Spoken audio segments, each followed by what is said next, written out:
Hey everybody, it's Lori Bartolotti. How you guys doing? Sorry I haven't been around, but you know, having your husband retire and I work all the time. I just been so busy I've been able to get on the computer. So happynaturalhorse.com, helping you help your horses stay healthy and well.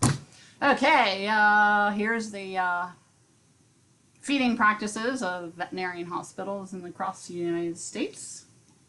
And this is going to be interesting. Proper nutrition and balanced diet are important components keeping horses healthy. Voila! Why? Because horses are forage-based animals. And how do they get sick? We make them sick! We do! Because we don't feed them the right stuff! So, in such cases, horses stay at equine facility, receive round-the-clock care.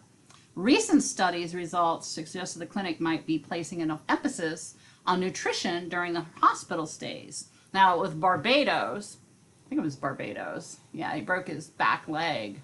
They finally had to put him down. I mean, they were like overloading him. Number one, when you feed your horse too much protein, what is he doing? He's trying to digest that protein. Horses aren't protein animals. The best they do is 6%, 9% tops. You know, there's protein in the grass, there's protein in the hay, there's protein in feed, way too much protein.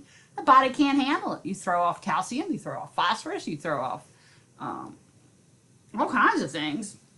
As a horse is too busy trying to process the stupid protein. Okay? But you guys don't care.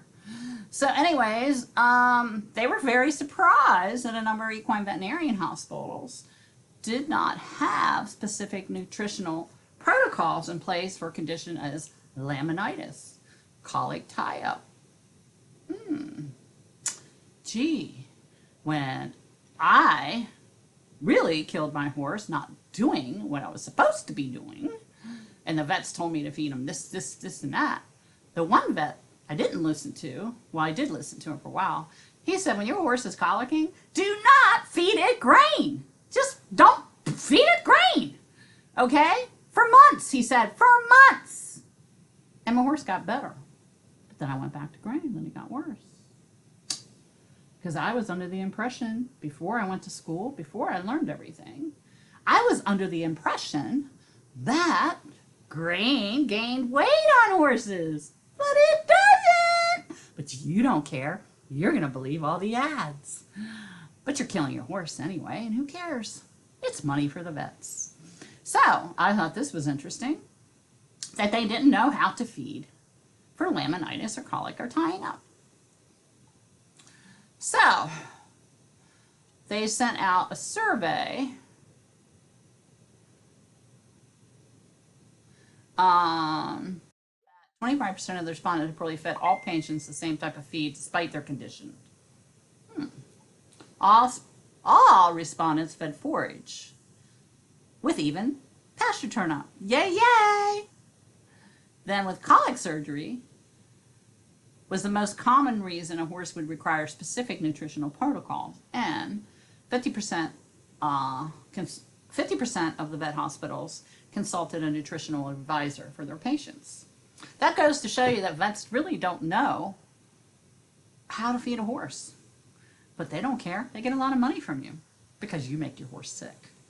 If you change your horse's diet too quickly, it can result in gastrointestinal issues. Bullshit, it cannot. As long as the horse is on pasture, hay, 24/7 turnout, and if that can't be happening, hay and Standlee hay pellets. Well, we're going to get to that in a minute. Equally, if you do not have feed a diet appropriate for the clinical conditions, that can have an impact on recovery. The team believes further work is needed to evaluate feeding practices. Really? You would think that you would just feed your horse hay and Timothy Standlee hay pellets, and we're going to go there right now. So I really thought that this was interesting, that vets really don't know how to feed horses. All right, now we're going back to the Timothy. Oh, by the way, if you buy 5 bags of Timothy Standlee, have to be Standlee, hay pellets, you have to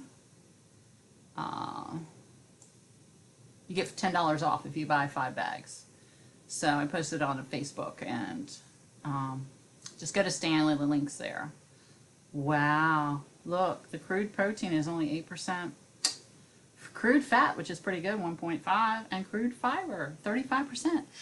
What do horses need? They need fiber! And the reason why they need fiber is because the fiber makes the gut work. It makes the stomach work. And when the stomach works and pushes everything through, the horse gets everything he needs and is building enzymes through the saliva, chewing them hay pellets. And yes, you can water them down.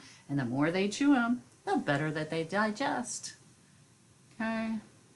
So, it's highly palatable, moderate protein, lower calories than alfalfa and mixed forages, easy to feed and store, minimal waste, because my horses never, ever waste theirs, certified for weed free, okay? And then it tells you how to, you don't have to, they sell hay too, but you don't have to. You just feed whatever hay you want, okay?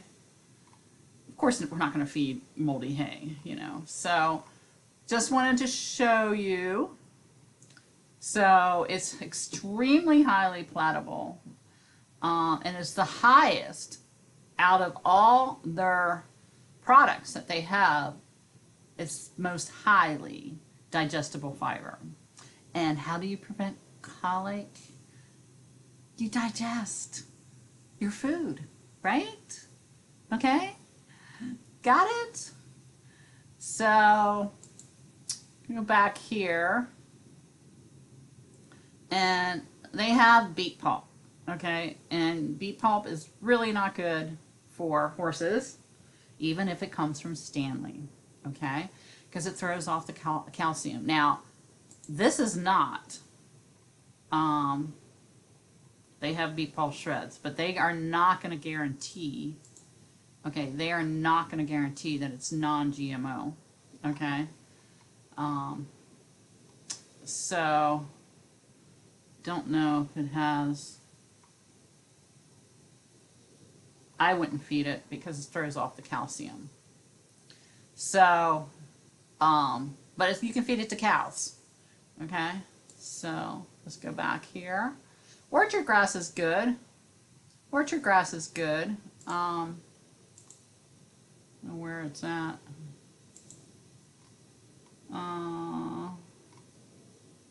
There's orchard alfalfa. That might be too high.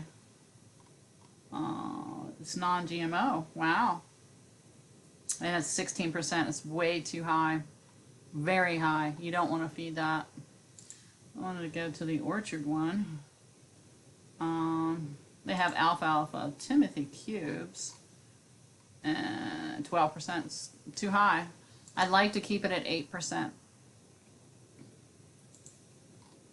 I don't know why. I guess they're out of orchard grass because it's not coming up. Oh,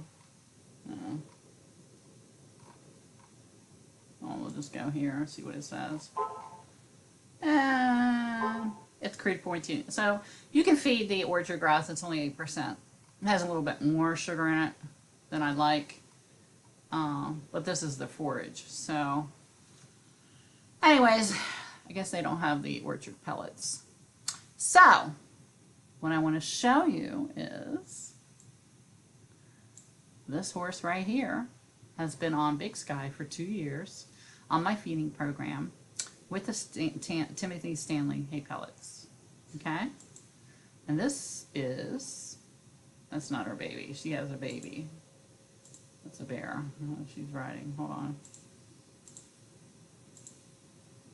Isn't that a beautiful horse? Isn't that beautiful? So, she has more, but all her horses are healthy. As you can see, they shine. She hardly takes a brush to them, she says. They're good bone. They're beautiful horses. And these are the results. And she hasn't seen a vet. She had 1 mild colic during her a freeze or something, or the horse got into something, but it was just very mild. And she got over it real quick. But other than that, for the last 2 years, she really hasn't seen a vet. So, you know, it's up to you guys if you want to, you know, not take a look at natural feed. And if you wonder why you have issues with your horses, take a look at what you're feeding. That's the number one thing. Next thing you want to do is take a look at when you gave a vaccine. You know, a lot of boarding places, the worst place in the world for a horse is a boarding facility, because they require all kinds of vaccines, and laminitis happens, colics happen afterwards. I've seen horses die of that. Most boarding places that keep their horses out 24/7, they do much better with the vaccines, but it's best to spread them out if you're going to give them, and, you know, ask them what's the minimum amount. As long as you keep your horse's immune system up, you're really not going to have a problem. And there is an immune builder in the Big Sky minerals, okay? So this is here to educate you about keeping your horse healthy and seeing less of a vet. And it's up to you. You're the owner of your horse, you know? And I'm no expert. I go based on results. Okay? Have a great day. HappyNaturalHorse.com. Subscribe to my channel, and please share this. And comment if you'd like. Bye.